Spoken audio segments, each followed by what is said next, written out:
Ça fait depuis longtemps qu'on a mis Massif à quai là au Havre. On a passé une belle semaine au Havre, mais en même temps c'est bien de partir. Et voilà, heureux, concentré d'aller naviguer, d'aller faire une belle course. On part dans des bonnes conditions. A priori on va avoir un coup de vent un peu fort, mais rien de bien grave, hein, mais on va avoir du vent fort dans le golfe de Gascogne. Ce qui est plutôt bon signe, c'est que le vent fort aujourd'hui, a priori, est plutôt pour nous. Et a priori, on est plutôt la classe IMOCA, on est plutôt prêt à avoir ce type de conditions, même si forcément c'est toujours difficile et on n'est jamais à l'abri de soucis. Hein, voilà. Et par contre, les autres classes, a priori, devraient être épargnées, donc c'est plutôt bon signe parce que ça a été un peu la difficulté ces derniers jours. Et j'ai bon espoir que voilà, toutes les classes passent et que ça se passe plutôt bien. Donc c'est un départ assez technique, assez stratégique.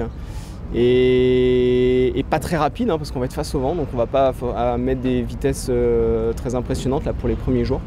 Il va falloir attendre qu'on ait passé le Portugal avec une zone de petit temps et après on aura enfin le vent derrière, le soleil et ça va aller plus vite. Bien sûr, on est content de partir, on est bien concentré, on s'est remis dans la course depuis hier, bien qu'on ne l'ait pas vraiment lâché là, depuis lundi, mais là on s'est vraiment remis dedans depuis hier et puis ouais, on est content de partir. On sait que ça va être compliqué, ça va être sport, ça va être humide, agité, tonique, surtout dans le golfe. Mais bon, bien content de partir et puis on s'est fixé des objectifs et on a vraiment envie d'y parvenir et d'arriver à Itajaí, ça c'est déjà la première chose. Et puis ensuite de faire un bon résultat. Et c'est vrai qu'un podium ne nous déplairait pas et pourquoi pas la plus belle marche. Même si depuis des mois on dit qu'on a un concurrent qui est un peu plus rapide, ce qui est vrai. Mais c'est pas parce qu'ils sont plus rapides qu'ils vont arriver les premiers. Déjà toutes les manœuvres on les fera à deux, c'est sûr. Ensuite, il y a un moment donné où il y en a un qui va plus s'occuper de la marche du bateau et l'autre plus météo et trajectoire. Et puis après, avec ça, on va essayer vraiment de se relayer au maximum pour dormir, quoi. C'est sûr que là, il faut être concentré sur ce qu'on va faire. Le départ va pas être évident parce qu'il n'y a pas beaucoup de vent, donc on ne sait même pas trop sur quel bord on va partir, comment on va réussir à progresser après la ligne de départ. On a un vent vraiment pas consistant derrière le front, là, qui est au-dessus de notre tête, donc début de course un peu aléatoire.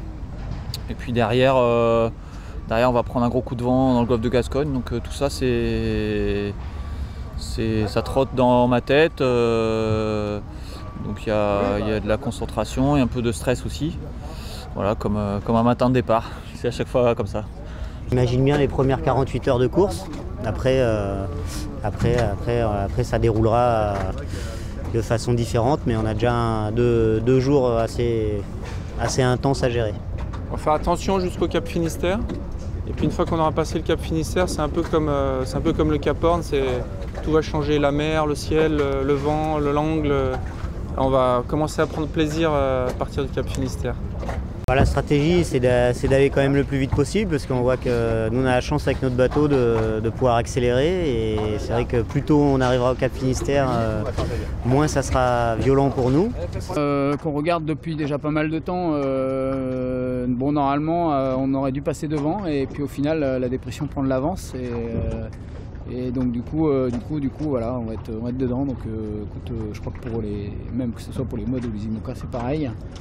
Voilà, écoute, il va falloir sûrement naviguer, mettre de côté sûrement la course pendant quelques heures et naviguer en bon marin pour essayer de préserver le matériel et l'équipage.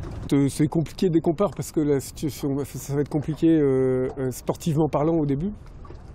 Parce que c'est pas simple de trouver les bonnes options pour tirer les meilleurs bords. Il y a quand même pas mal d'options possibles et peut-être qu'il y a des choix qui vont apparaître comme des évidences, mais pour l'instant, on a plusieurs scénarios possibles. On verra comment ça se passe sur l'eau. Et puis les deuxièmes 24, enfin le jour 2, on va dire, ça va être plus compliqué sur le plan maritime, tout simplement, parce qu'il va falloir traverser le golfe de Gascogne en prenant soin du bateau et de l'équipage. Ça va être ça sur le dessus de la pile.